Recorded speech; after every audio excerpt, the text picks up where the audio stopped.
fourth estate should be covered in four corners in all aspects of the society. కానీ ఇప్పుడున్న పరిస్థితుల్లో fourth estate ఎందుకు తన పాత్ర చేయలేకపోతుందంటే అది రెండు విధాలుగా మనం చెప్పుకోవచ్చు.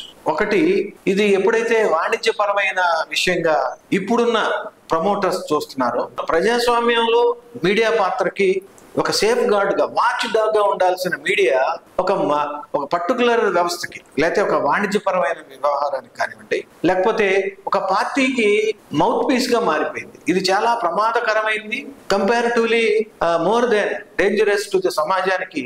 కరోనా కన్నా ఉన్న రుగ్మతలన్నిటికన్నా ప్రజాస్వామ్యాన్ని కాపాడుకోలేకపోతే, డెమోక్రసీ అనేది లేకపోతే మనిషి మనుగడకే ప్రమాదం ఏర్పడే పరిస్థితి మన వాళ్ళు తెస్తున్నారు. అది ప్రజాస్వామ్యవాదులందరూ తెలుసుకోవాలని జర్నలిస్టుకి సామాజిక భద్రత ఉందా, తనకు కానీ తన కుటుంబానికి కానీ? దీన్ని ఇప్పుడు మీరు ఒక గుళ్ళో పూజారులు తీసుకోండి, అది ఒక అర్చకత్వాన్ని సామాజిక భద్రత ఉంది ఎంతో కొంత. కానీ జర్నలిస్టులకి సామాజిక భద్రత కరువు అవడం వల్ల తను ఇప్పుడు పనిచేస్తున్న జర్నలిస్టు కూడా తన కొడుకు ఇంజనీరు, తన కొడుకు కూతురు డాక్టరు, ఇంజనీరు, లేకపోతే వేరే వివిధ రంగాల్లో ఉండాలని కోరుకుంటున్నాడు, కానీ ఐటీ రంగాలకు వెళ్ళాలని కోరుకుంటున్నాడు, కానీ జర్నలిస్ట్ కొడుకు జర్నలిస్టుగా కుమార్తె గాని అవ్వాలని కోరుకోవట్లేదు. దానికి కారణాలు ఏంటంటే చాలా లోతుగా దీని మీద విశ్లేషించాలి. ఇప్పుడు రాజ్యాంగంలో రాజకీయవాదులు కానీ, ఇప్పటి వరకున్న మా ప్రభుత్వాలు కానీ జర్నలిస్టుని ఒక జేబు సంస్థలుగానే జేబు సంస్థగా చూసి జర్నలిస్టుల విలువల్ని రాజకీయ నేతలు కాపాడలేకపోతున్నారు. అసలు జర్నలిజం మనుగడ, ప్రజాస్వామ్య మనుగడ చాలా ప్రమాదకరమైన అంశంలో ఉంది.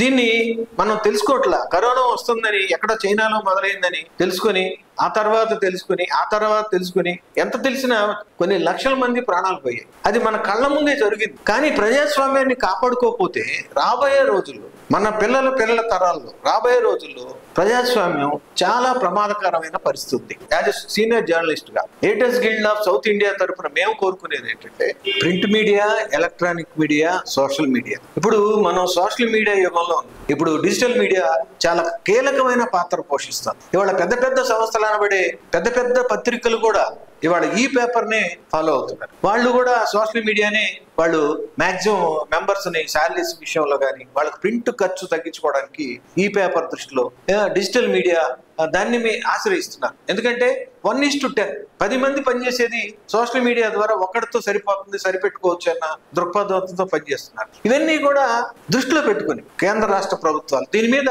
ఒక అధ్యయన కమిటీ వేసి, ఇది ప్రతిదీ కూడా ఒక రిజిస్టర్డ్ బాడీ, ప్రతిదీ అది యూట్యూబ్ ఛానల్ కావచ్చు, వెబ్సైట్ కావచ్చు, digital media, what ever the social media is going on, దానికి ఒక మ్యాండేటరీ, ఒక ప్రమాణికం పెట్టండి, రిజిస్ట్రేషన్స్ పెట్టండి, దాంట్లో పనిచేసే వారికి గుర్తింపు కార్డు ఇవ్వండి. ఇస్తే ఏం జరుగుతుంది, ఎవరు ఏంటి, దీంట్లో దాన్ని మిస్యూజ్ చేసే అవకాశం ప్రజాస్వామ్యంలో జరగకుండా కొన్ని చర్యలు మనం చేపట్టచ్చు. మీరు దాని మీద ఆ దిశగా ఆలోచించాలని కేంద్ర రాష్ట్ర ప్రభుత్వాన్ని కోరుతున్నాను. వాళ్ళను కూడా, అంటే నేను ఇందాక మీకు చెప్పాడు, గతంలో గోడ పత్రిక అనేవాడు. గోడ పత్రిక అంటే గోడ మీద రాసేవాడు. తర్వాత అది నెమ్మదిగా పేపర్ లాగా వచ్చి ఆ పేపర్ని గోడకు అందించడం మొదలు పెట్టారు. దాన్ని గోడ పత్రిక అన్నారు. ఒక 15 పైసల కార్డు మీద ఒక ఉత్తరం రాసిన 15 పైసల కార్డు ద్వారా రాష్ట్రపతికి, ప్రధానమంత్రికి లక్షల కార్డులతో విన్నతులు వెళ్ళాయి ఒక్కో సమస్య మీద. అది కూడా జర్నలిజమే. మనం we can't judge by thing ఈ స్మాల్ ఆర్ బిగ్. అది పెద్ద పత్రిక, చిన్న పత్రిక, అది యూట్యూబ్ ఛానలా లేకపోతే వెబ్సైటా అనే దృష్టి పెట్టుకోకుండా దాని మీద ఒక అధ్యయనం చేసి అందరికీ ఒక రిజిస్ట్రేషన్ చేసి ఎవరెవరు పనిచేస్తున్నారు వారికి సంబంధించిన గుర్తింపు కార్డులు ఇచ్చి వారికి ఆరోగ్య భద్రత ఇచ్చి దాని మీదే తమ జీవితాన్ని కొనసాగిస్తున్న వారిని గుర్తించమని, దానికోసం ఒక ప్రత్యేక కమిటీని వేయమని కేంద్ర రాష్ట్ర ప్రభుత్వాన్ని కోరుతుంది. కేంద్ర ప్రభుత్వాలే కాదు, సామాజికవేత్తలు, ప్రజాస్వామ్యవాదులు, ఫిలియంథ్రోపిస్టులు, దయచేసి సమాజంలో వీళ్ళు కూడా ఒక ముఖ్య పాత్రగా ఉన్నారు సమాజానికి, ప్రజాస్వామ్యం కాపాడటంలో. కాబట్టి దయచేసి అందరూ దీన్ని కలిసికట్టుగా మనం కాపాడుకుంటేనే, జర్నలిజాన్ని కాపాడుకుంటేనే, ఆ వ్యవస్థలో పనిచేసే వారిని కాపాడుకొని వాళ్ళని గౌరవించి వారికి ఆర్థిక పరిస్థితులు, ఆరోగ్య పరిస్థితులు సంభవించినప్పుడు ఎవరో ఒకరు చేయూతనిచ్చి ఎవరిస్తారు? రాష్ట్ర ప్రభుత్వమే దాన్ని మ్యాండేటరీగా తీసుకోవాలి. రాష్ట్ర ప్రభుత్వమే వారికి భద్రత కల్పించాలి. మిగతా వాళ్ళందరూ వస్తారు, రాష్ట్ర ప్రభుత్వం ఇనిషియేట్ చేయాలి. ఈ విషయంలో చాలా బాధాకరమైన విషయం కదా. ఒక కాకి చనిపోతే 100 కాకులు వచ్చి అక్కడ అరుస్తాయి, కావు కావు మాకు జాతిలో ఒక కాకి చచ్చిపోయింది. కొన్ని జర్నలిజం వల్ల కొన్ని చోట్ల ఏమో తప్పు దొరలొచ్చు కొంతమంది జర్నలిస్టుల వల్ల. అందరినీ ఒకే ఘాటి కట్టేయద్దు. జర్నలిస్టులు అందరూ జర్నలిజం అమ్మో జర్నలిస్టులు అంటే భయపడతాం, అదేదో ఒక భూతం లాగా చూపించే ప్రక్రియ. ఎవడైతే ఒక తప్పు చేశాడు అనుకోండి, వాడి మీద జర్నలిస్టు ఒక కథనం రాశాడు, లేకపోతే ఒక టెలికాస్ట్ అయ్యింది, కానీ దాన్ని దృష్టిలో పెట్టుకొని వాడేం ప్రచారం చేస్తున్నాడు?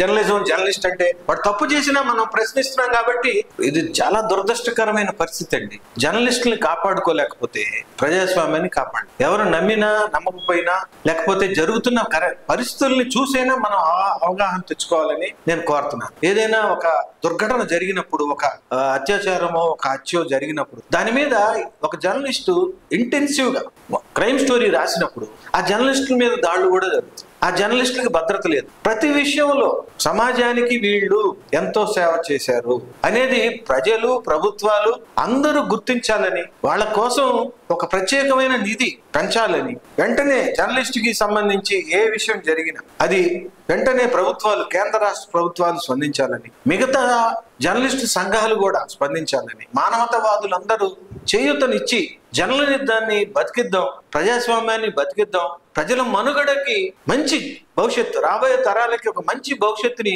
ఇవ్వాలి అంటే ప్రజాస్వామ్యం బాగుపడాలి. ప్రజాస్వామ్యం బాగుపడాలంటే జర్నలిజానికి ఒక భద్రత ఉండాలి, జర్నలిస్టులకి భద్రత ఉండాలి. జర్నలిస్ట్ అని వీళ్ళు ఒక గవర్నమెంట్ ఆఫీస్కి వెళ్ళారు అనుకోండి, అక్కడ నమస్కారాలకి, అక్కడ ఉన్న పురస్కారాలకి, అక్కడ ఉన్న సత్కారాలకి ఇదైపోయి వీళ్ళు బయటకు వస్తారు. వీడికి తర్వాత పెట్రోల్ ఉంటుందో లేదో తెలియదు. వాళ్ళ ఆర్థిక పరిస్థితులు చాలా దారుణం. ఈ నమస్కారాలకి, పురస్కారాలకి, సత్కారాలకి అలవాటు పడిపోయి ఇదే జీవితం అనుకుని ఆడి ఫ్యామిలీ జీవితాన్ని, వాళ్ళ పిల్లల జీవితాన్ని, కుటుంబ వ్యవస్థని, అన్ని విషయాల్లో వాడు ఇబ్బంది పడుతున్నాడు. దయచేసి కేంద్ర రాష్ట్ర ప్రభుత్వాలు, మానవతావాదులు, జర్నలిస్ట్ సంఘాలని అందరూ కలిసికట్టుగా ప్రజాస్వామ్యాన్ని కాపాడదాం, జర్నలిస్ట్ని కాపాడదాం, ప్రజల మనుగడని కాపాడదాం. తద్వారా అందరూ కూడా ప్రజాస్వామ్యాన్ని, ప్రపంచం కోరుకుంటున్న జనజీవనం అందరూ హ్యాపీగా, సంతోషంగా, ఆర్థిక స్థితిగతులు, సమాన స్థితిగతులు రావాలని కోరుకుంటూ ఎడిటర్స్ గిల్డ్ తరపున కేంద్ర రాష్ట్ర ప్రభుత్వాలను నేను కోరుకుంటున్నాను.